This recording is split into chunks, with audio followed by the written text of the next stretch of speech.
खूबसूरती और आकर्षक लुक के लिए सिर पर बाल होना अहम होता है।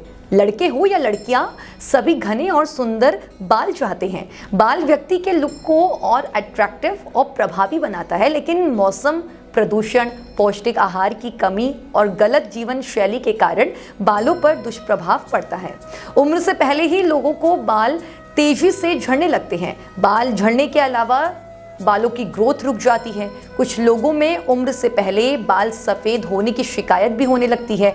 ऐसे में अक्सर लोग काले घने बालों के लिए हेयर फॉल रोकने के लिए कई तरह के हेयर प्रोडक्ट्स का इस्तेमाल करते हैं। इन केमिकल्स युक्त उत्पादों के कई साइड इफ़ेक्ट्स भी हो सकते हैं। ऐसे में घने काले और बालों की अच्छी ग्रोथ के लिए योगासनों का अभ्यास भी असरदार है। योगासन करने से बालों की सेहत पर लाभकारी असर देखने को मिलता है। तो ये रहे बालों की अच्छी ग्रोथ के लिए असरदार योगासन। शीर्षासन। इस आसन को करने से सिर की ओर रक्त प्रवाह बेहतर तरीके से होता है। शीर्षासन के अभ्यास से तनाव दूर होता है और बालों की ग्रोथ अच्छी होती है। जिन लोगों के बाल झड़ रहे हैं या उम्र से पहले सफ़ेद हो रहे हैं, उन्हें शीर्षासन का अभ्यास करना चाहिए। शीर्षासन करने के लिए दोनों हाथों को सिर के पीछे ले जाकर नीचे झुकते हुए सिर को नीचे की ओर रखें।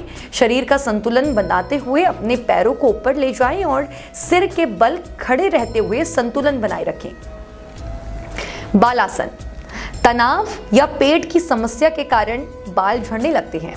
बालासन के अभ्यास से पेट संबंधी समस्याओं और तनाव से राहत मिलती है। बालों की ग्रोथ और घने करने के लिए बालासन फायदेमंद हो सकता है। बालासन करने के लिए घुटनों को मोड़कर वज्रासन की अवस्था में बैठ जाएं। हाथों को ऊपर करते हुए गहरी सांस लें, फिर सांस छोड़ते हुए शरीर को आगे की ओर झुकाएं और सिर जमीन पर रखकर पेट जांघों पर रखें। त्रिकोणासन। रूखे और सफेद बालों से छुटकारा पाने के लिए त्रिकोणासन का अभ्यास करें।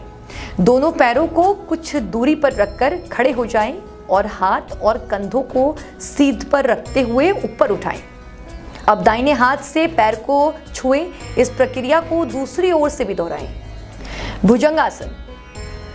बाल अधिक झड़ रहे हैं, सफेद हो रहे हैं, तो भुजंगासन का अभ्यास लाभकारी है। यह आसन करने के लिए पेट के बल लेटकर पैरों को आपस में मिलाएं और हथेलियों को सीने के पास कंधों की सीध पर रखें और माथे को जमीन पर टिकाएं। गहरी सांस लेते हुए शरीर के आगे के हिस्से को ऊपर उठाएं और हाथों को सीधा रखते हुए इसी मुद्रा में कुछ सेकंड रहें।